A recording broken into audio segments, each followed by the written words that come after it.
রাহুল গান্ধীর ভারত জোড়ো ন্যায়যাত্রার poster banner ছিল দুষ্কৃতীরা।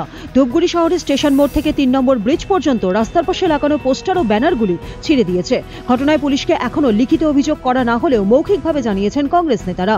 পাশাপাশি পুলিশ সুপারের কাছে জেলা কংগ্রেসের সভাপতি লিখিতভাবে জানাবেন বলে জানিয়েছেন ধূপগুড়ি ব্লকের কংগ্রেসের সভাপতি রুহুল আমিন।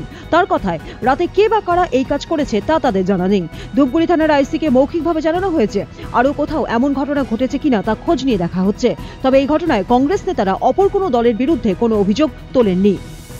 রাহুল গান্ধীর যে যাত্রা, এই যাত্রায় যে আমাদের অসংখ্য ফ্লেক্স ফেস্টুন লাগানো হয়েছে, গত ২৬ তারিখ রাত্রেবেলা কে বা কাহারা এই ফ্লেক্সগুলোকে চিরে দিয়েছে, তার আমরা নিন্দা জানাচ্ছি।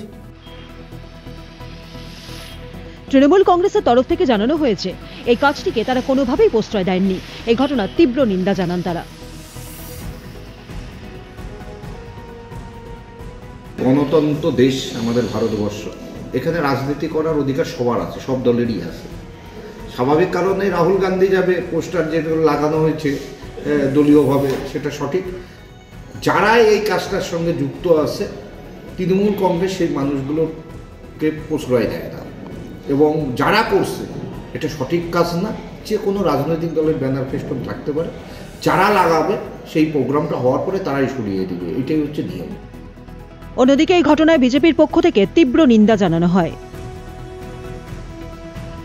দেখুন, যেই বা যারা এই কাজটা করে থাকুক, এটাকে আমরা সমর্থন করি না। ভারতীয় জনতা পার্টি প্রত্যেকটা রাজনৈতিক দলকে সম্মান করে এবং প্রত্যেকটা রাজনৈতিক দলেরই অধিকার রয়েছে তারা তাদের রাজনৈতিক কর্মসূচি পালন করবে। তো সেক্ষেত্রে কংগ্রেসও করছে, তাতে আমাদের কোনো মাথা ব্যথা নেই। আর কে বা কারা ছেড়েছে সেই ব্যাপারে আমাদের কিছু জানাও নেই, আমরা সেই ব্যাপার আমরা জানতেও চাই না, বা সেই ব্যাপারে আমাদের কোনো ইন্টারেস্ট নেই। ধূপগুড়ি থেকে শুভাশিস বসাকের রিপোর্ট, উত্তরবঙ্গ সংবাদ।